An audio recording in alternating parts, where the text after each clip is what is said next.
კირკე გახდათ კოლხი ქალღმერთი მედიას მამიდა, ამიტომ ჩემთვის იყო სიმბოლური ამ სახელის არჩევა, ვინაიდან კირკე არის ძლიერი ქალის სიმბოლო.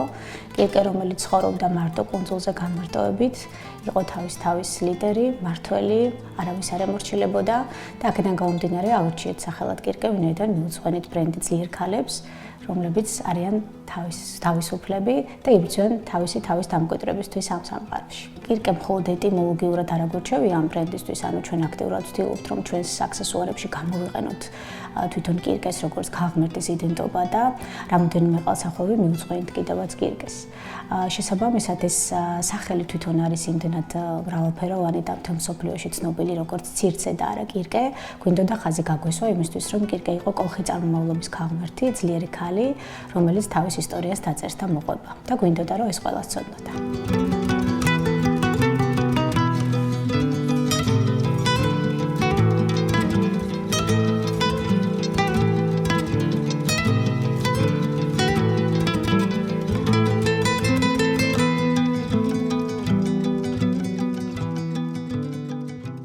კონკურენცია ამ სფეროში არის საკმაოდ მაღალი, თუმცა ჩვენი ბრენდის სლოგანი გახავთ ატარე შენი ამბავი, არა უბრალოდ აქსესუარი, არამედ ამბავი, რომელიც თქვენს უნიკალურ ისტორიას მოყვება. შესაბამისად, ჩვენს აქსესუარებში არის გაცოცხლებული ისეთი პატარ-პატარა ამბები, რომელიც არ არის ასე თუ ისე მასიურად ცნობილი და შესაბამისად გვინდოდა რომ ის ემოცია, რომელიც გადმოვეცით ამ აქსესუარებში, მიგვეტანა ადამიანის გულებამდე. ყელსახვევებზე არის გაცოცხლებული სხვადასხვა ამბები, ჩვენ მოგიყვებით ამბებს აქსესუარების სახით, რომლებმაც შექმნეს ესე რომ თქვათ საინტერესო ეპოქა, თუნდაც ადამიანებმა, ვინც არის გამოსახული ჩვენს ყელსახვევებზე. რამოდენიმე მაგალითი შემიძლია მოგიყვანოთ, ჩვენ გავაკეთეთ ყელსახვევი სერგო ფარაჯანოვის ბროწეულის ფერი, რომელზეც გამოსახეთ ბროწეულები და დავარქვით ყელსახვევს ბროწეულის ფერი. ერთ-ერთი პოპულარული ყელსახვევი გახავთ ჩვენი.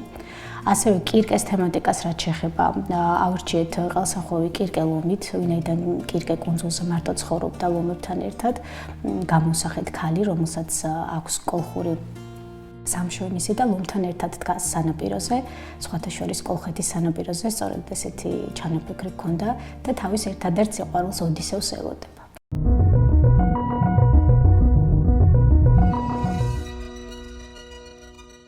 ყელსახვევებს რაც შეეხება, სადაც ჩვენ კირკეს იდენტობას გავუსვით ხაზი, ის გახლავთ კირკეს ბაღის ყვავილები. ყველა მითოლოგიური ყვავილი შევკრიბეთ ერთად ყელსახვევზე და ასევე მოლი, ჯადოსნური ყვავილი, რითაც კირკე ადამიანებს ღმერთებად და ღმერთებს ადამიანებად აქცევს. და ესეც ერთ-ერთი საკმაოდ პოპულარული ყელსახვევი გახლავთ. ანუ ესეთი პატარა უნიკალური ამბები, რომელიც მასიურად არ არის ცნობილი, არის ჩვენს მიერ შექმნილი საავტორო დიზაინით, რომელიც გვინდოდა რომ იგვეტანა მოხმარებლამდე და გადმოგვეცა საინტერესო ამბავი. კირკე გახდათ ერთ-ერთი პირველი მოწინავე ქართული სტარტაპი, ბრენდი, რომელმაც აფხაზეთის თემატიკა, ესე რომ თქვათ, აქტიურად გააცოცხლა აქსესუარებში.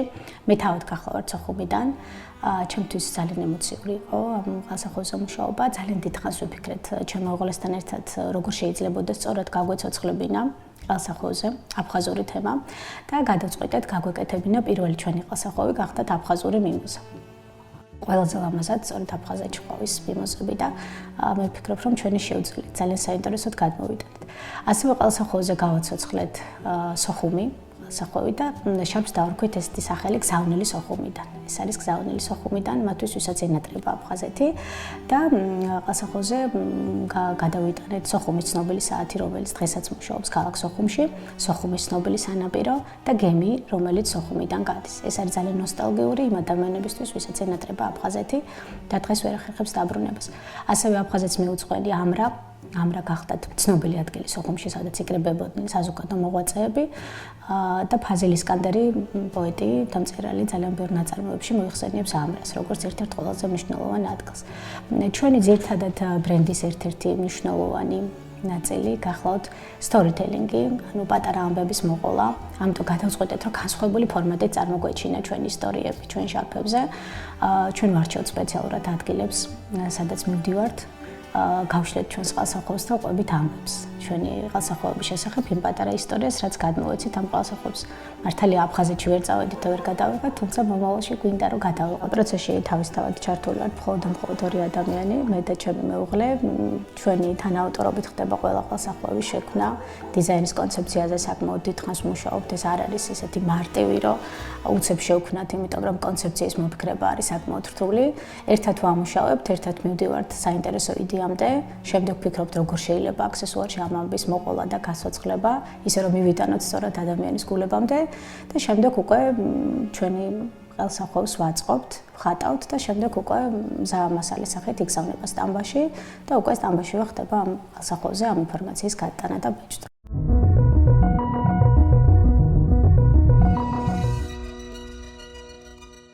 ერთადად ან როდესაც უკვე ყალსახობი მოდის, შემდეგ უკვე ჩვენ როგორც მოგახსენეთ ვარჩევთ ადგილებს, სადაც შეიძლება გადავიღოთ, აი თქვა ბათუმის ყალსახობი გადავიღეთ ბათუმის პარკში და ვყვებით სხვადასხვა ისტორიებს თვითონ ამ ყალსახობის გარშემო. გვაქვს რამდენიმე საინტერესო ამბავი, რომელსაც გადავიღებთ და გავაკეთებთ და სტორითელინგი, როგორც ეს ტიპირულად ჩვენმა ბრენდმა დანერგა და გადაწყვეტა, რომ მოეყოლა ესე შარფის ისტორიები.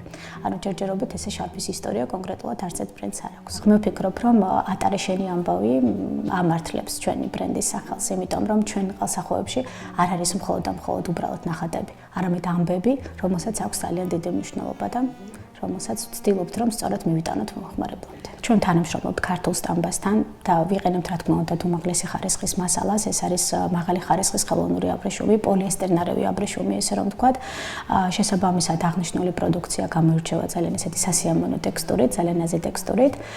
გვაქვს ასევე ბრენდირებული შეფუთვა, ყველა ყალსახოს მოყვება ბრენდირებული ჩანთა, საინფორმაციო ბარათი, სადაც მოთხრობილია ორ ენაზე ყალსახობის ისტორია და ასევე მისალოცი ბარათი. ჩვენ ვცდილობთ, რომ ყველა ჩვენი შეკვეთა მივიდეს მომხმარებლამდე კარგად შეფუთული, რომ მომხმარებელი დარჩეს კმაყოფილი. ყველაზე მთავარი ეს არის. ჩვენი პირველი ნამუშევარი გახდა აფხაზური მიმოზა და მე მახსოვს, როდესაც პირველად გაიყიდა ჩვენი ყალსახობი, მე და ჩემი მეუღლის რეაქცია, ესე რომ თქვა ძალიან გაგვეხარდა. იმიტომ რომ ეს თემატიკა გახდათ ის თემატიკა, რომელიც ესე რომ თქვა ძალიან წყუროდა მომხმარებელს და მისთვის იყო ძალიან მისაღები და საინტერესო. მე ვფიქრობ, რომ ასეთი ისტორიები, რომელიც აცოცხლებს საინტერესო და ნოსტალგიურ ამბებს, არის ძალიან საინტერესო კონცეფცია. მომხმარებელი მუდმივად ელოდება სიახლეს, მუდმივად გთხოვენ ხოლმე, რომ აი შემდეგი ისტორია რა იქნება, შემდეგი ისტორიას რას მოგვიყვებით საინტერესოს და მუდმივად ვცდილობთ, რომ პატარა ესეთი კვლევა ვაწარმოოთ. ხოლმე ჩვენთვის, მე და ჩემმა მეუღლემ, როგორი ყალსახობი მოეწონება მომხმარებელს, რომელი თემა გავაცოცხლოთ და რამოდენიმე თვით ადრე ვიწყებთ ხოლმე მუშაობას, ერთად ვამუშავებთ სხვადასხვა ვარიანტებს, როგორ შეიძლება სწორედ გადმოვცეთ ამბავი, რამდენად საინტერესო იქნება მომხმარებლისთვის. ბრენდისთვის არის ძალიან მნიშვნელოვანი, რომ მუდმივად განაახლოს კოლექციები, ვინაიდან მოგახსენებათ, რომ ბაზარზე არის საკმაოდ დიდი კონკურენცია და მუდმივად უნდა გქონდეთ ახალი პროდუქცია, ახალი საინტერესო კონცეფცია, რომ რაც შეიძლება მეტად მიიზიდოთ მომხმარებელი. ასევე პროდუქცია უნდა იყოს საინტერესო ტურისტისთვისაც, რომელიც ჩამოდის საქართველოში და მისთვის მნიშვნელოვანია, რომ ჩვენგან წაიღოს საინტერესო ამბავი, აქსესუარის სახით და შემდეგ თუნდაც თავის ქვეყანას გააცნოს ჩვენი ქვეყანა ამ პატარა აქსესუარით, რომ ნახეთ, აი მე საქართველოდან ქართული ამბანი ჩამოვიტანე და ნახეთ რა ლამაზად არის გადმოცემული. ჩვენთვის ამას ძალიან დიდი მნიშვნელობა აქვს. ყველა იმ უკავშირს, რომელსაც გწერს მომხმარებელი, თავისთავად ვითვალისწინებთ, ეს კარგი იქნება, შენიშვნის სახით იქნება მოცემული თუ ასე შემდეგ. ამიტომ ჩვენთვის მნიშვნელოვანია ყველა დეტალი.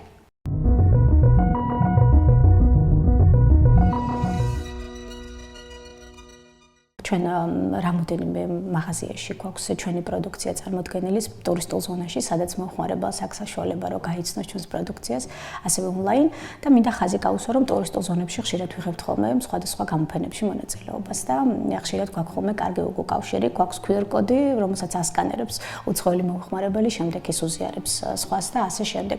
ჩვენ გქონდა კიდეც რამოდენიმე შემთხვევა, როდესაც ტურისტმა ჩვენი ვებგვერდის საშუალებით შეიძინა ჩვენი ყალსახობი და საკმაოდ კმაყოფილიც დარჩა. თუმცა იმიც გამოთქვამთ, რომ კიდევ უფრო მეტად პოპულარული გახდება ჩვენი ბრენდი, მოგცემს ჩვენი ნამუშევრები ამ შესაძლებლობას, რომ უფრო ფართო მასებს და აუდიტორიას გავაცნოთ. რა თქმა უნდა, არის ყველასახოვები, რომელიც უფრო შეიძლება ნაკლებად იყიდებოდეს, უფრო ნაკლები პოპულარობით სარგებლობდეს, ვიდრე სხვა რომელიმე ყველასახოვი. ხო, თემატიკის თვალსაზრისით შეიძლება ზოგი უფრო პოპულარული იყოს, ზოგი უფრო ნაკლებად პოპულარული. ჩვენ ჯერ ერთი წლის ბრენდიც არ ვართ.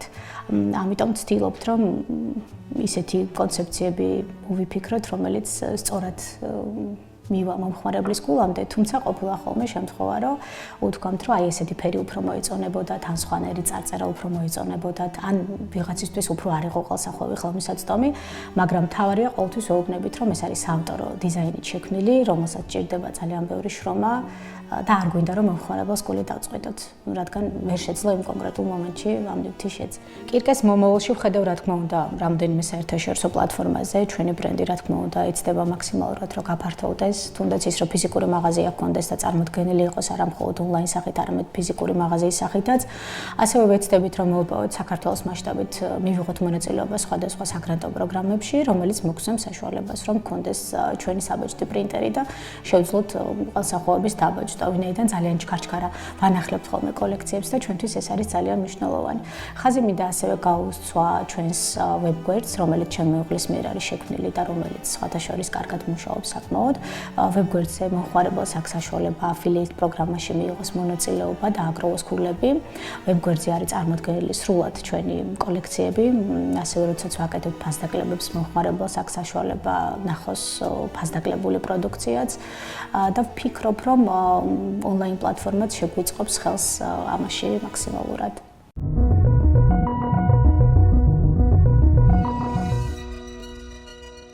თავარი არის, რა თქმა უნდა, იდეა, რომელიც გებადებათ, რომელზეც იფიქრებთ, არასდროს არ უნდა ჩაახშოთ საკუთარ თავში და არასდროს არ უნდა შეგეშინდეთ იმის, რომ ვიღაცან დაგცინებთ, ან თქვენზე რაღაცა ცუდად იტყვის, ან ეს არ გამოგივათ, იმიტომ რომ ყოველთვის მცდელობა ღირს და თუ გადადგამთ პირველ ნაბიჯს, მერე უკვე დაინახავთ ღირს თუ არა ამ იდეის განხორციელება. ყველაფერი იწყება იდეიდან, ჩვენი იდეაც სწორედ ესე დაიწყო კირკეს იდეა, როდესაც მშობლება ავიღე და წავედი ზღვის სანაპიროზე ქობულეთში და ეს დაიბადა კირკე, როდესაც მე გამიჩნდა ეს იდეა თუ როგორ ცხოვრობდა კირკე მარტო კოლხეთში სანაპიროს.